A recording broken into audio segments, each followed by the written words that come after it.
Dia berapa semua jenayah takzir tuan-tuan? Mula daripada awal. 1, 2, berapa semua? 37. Jadi banyak 37 tuan-tuan ya. Daripada 76 jenis jenayah tu, 37 jenayah yang dikenakan hukuman takzir. Betul ya 37 ya? Saya tak kira dah. Ya.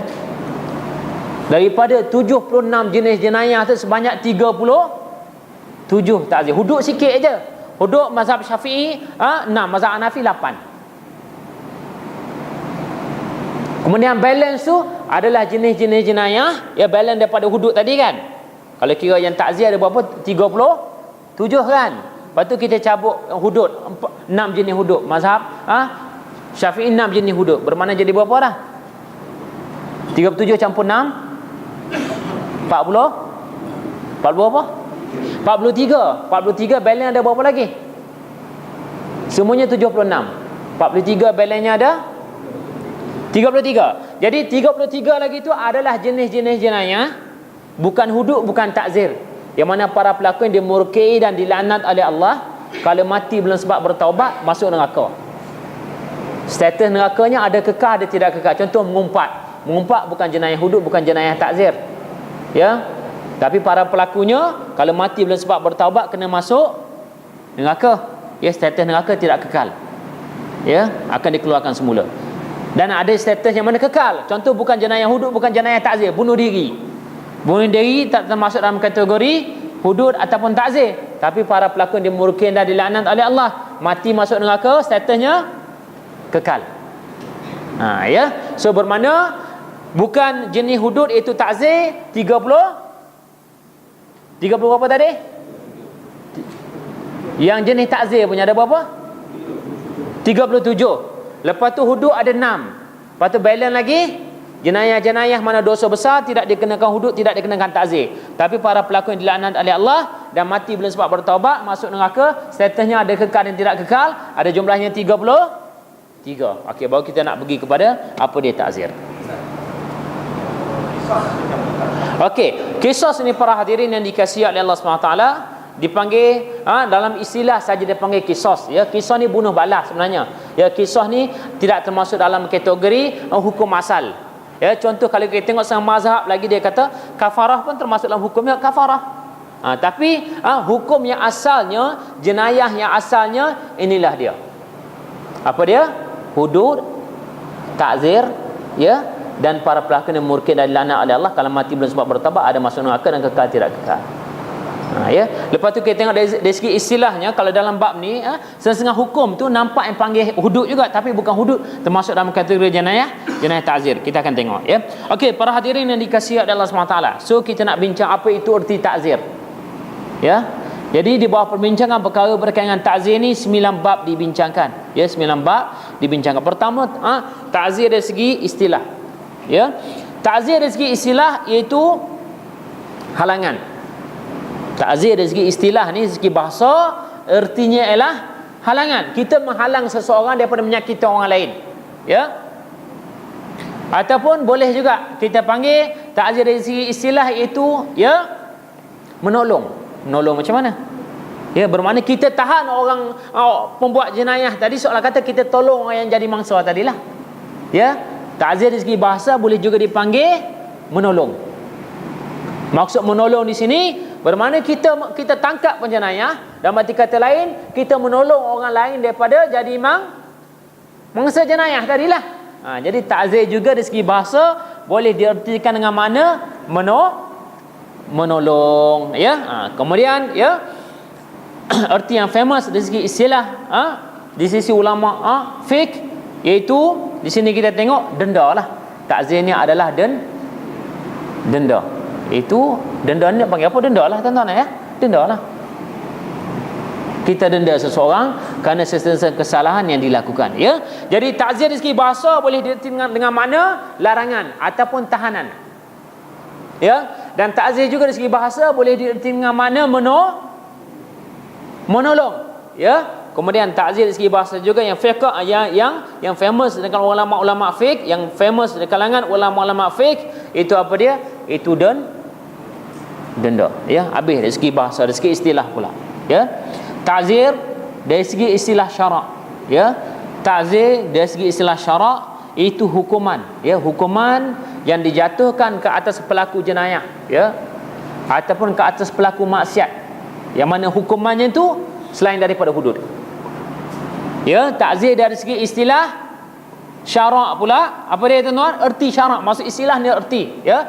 Ta'zir dari segi erti syarak pula itu perbuatan itu, ya, hukuman-hukuman, ya, hukuman-hukuman ataupun denda-denda yang dijatuhkan ke atas penjenayah, sama ada penjenayah itu dalam konteks buat jenayah sama manusia ataupun buat maksiat kepada Allah, yang mana hukuman tu bukannya hukuman hudud.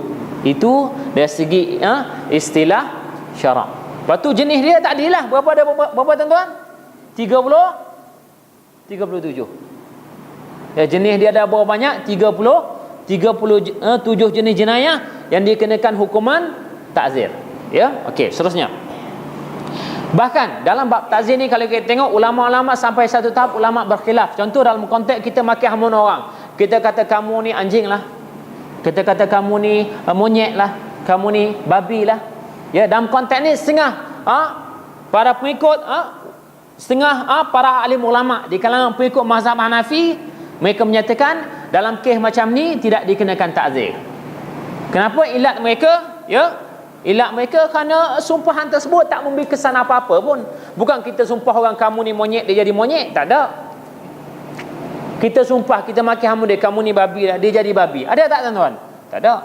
Jadi kerana tidak memberi kesan tersebut, bertukar jadi babi, bertukar jadi monyet itu, maka segelintir ulama di kalangan pengikut mazhab Hanafi menyatakan nak ta'zir apa, kerana tak memberi kesan pun, ya.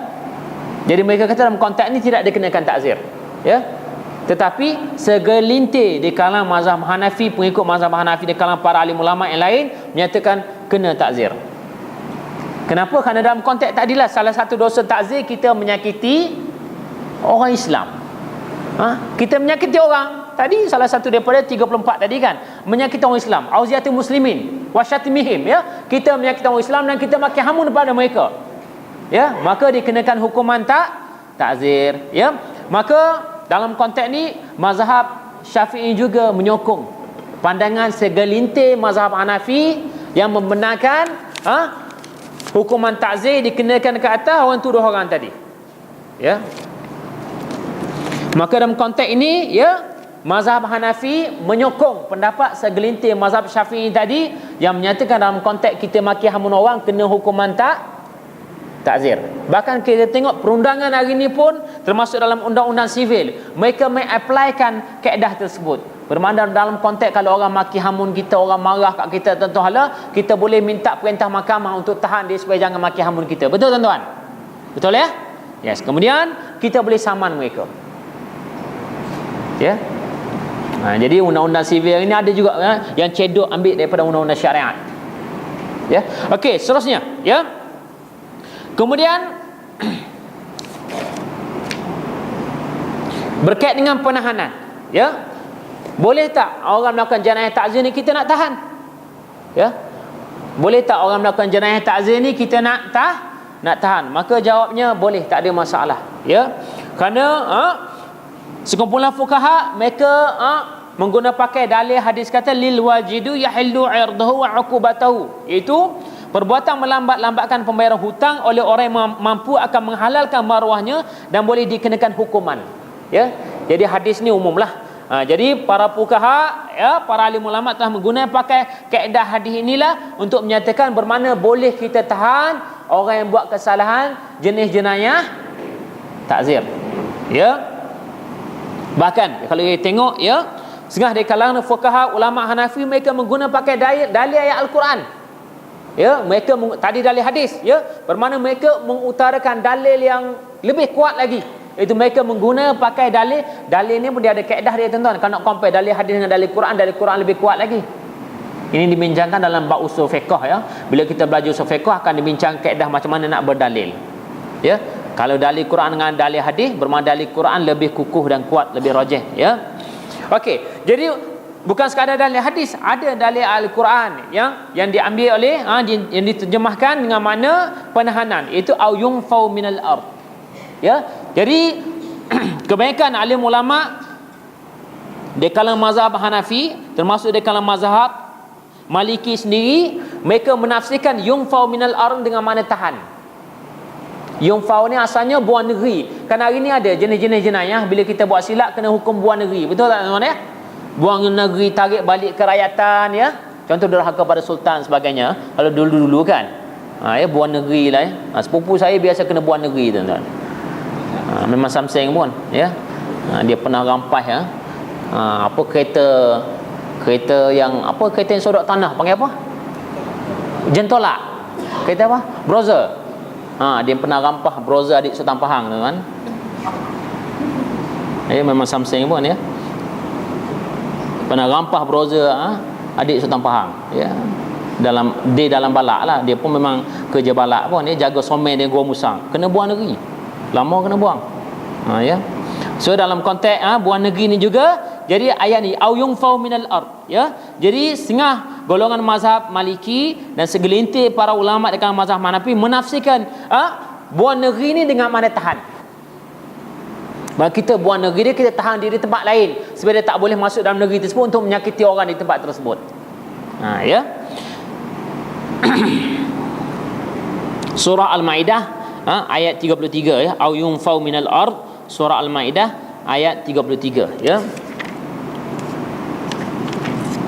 Jadi para hadirin yang dikasihi oleh Allah SWT, yang mana segelintir para ulama dari kalangan Imam Maliki menyatakan seseorang tersebut boleh ditahan dengan sebab 8 perkara dalam konteks melakukan jenayah takzir ni. Ya, pertama ya, penahanan diharuskan dalam 8 keadaan sebagaimana yang dijelaskan oleh Al-Qurafi Al-Maliki. Pertama, ditahan penjenayah kerana mangsanya tidak ada supaya orang yang akan menjalani hukuman kisah tidak terlepas daripada hukuman ya. Bermakna mangsa jadi jenayah tu tak ada dah, boleh jadi mati dan sebagainya, ataupun bukti tak ada tapi confirm dia buat jenayah ya.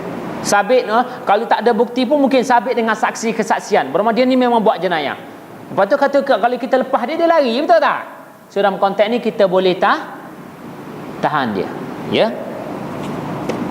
Seterusnya ya.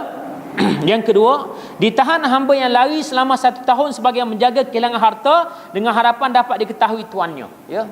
Kerana harta hamba ni tuan, dia ni seumpama harta bagi tuan dia.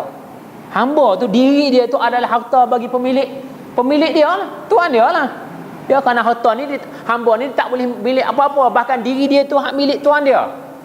So dalam konteks ni bila dia lari, so nak cari siapa, nak find out siapa tuan dia ni, bermakna kita boleh tahan dia setahun.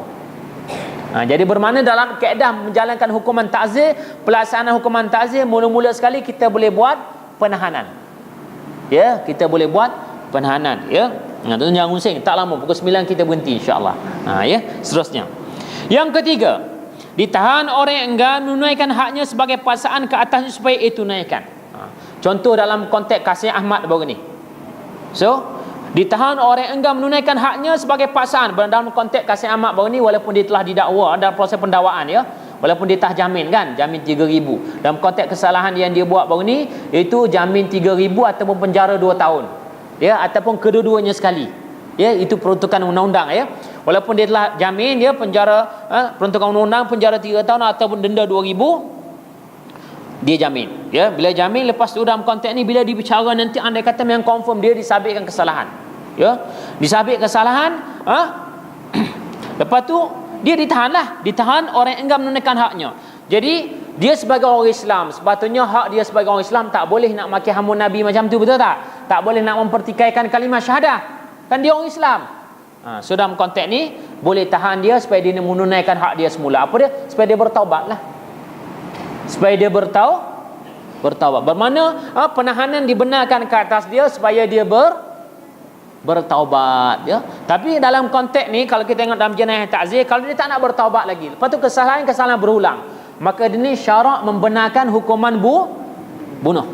Maka ke atas Kasih Ahmad boleh jatuhkan hukuman bunuh. Sebab dia jenayah yang dibuat ni adalah jenayah yang berulang. Bahkan dalam konteks jenayah berulang ni, yang mana Nabi yang SAW bagi arahan ya, satu orang lelaki ditahan dalam konteks jenayah ta'zir ya, minum arak kena tahan, kena sebat 4 kali. Akhir sekali Nabi kata fatrabu unuqahu, maka kan Nabi kata bunuh ya. Walaupun jenayah ta'zir tapi dengan sebab buat berulang-ulang kali, maka boleh dijatuhkan hukuman berat pada itu lagi. Hukumannya adalah bunuh. Okey, seterusnya.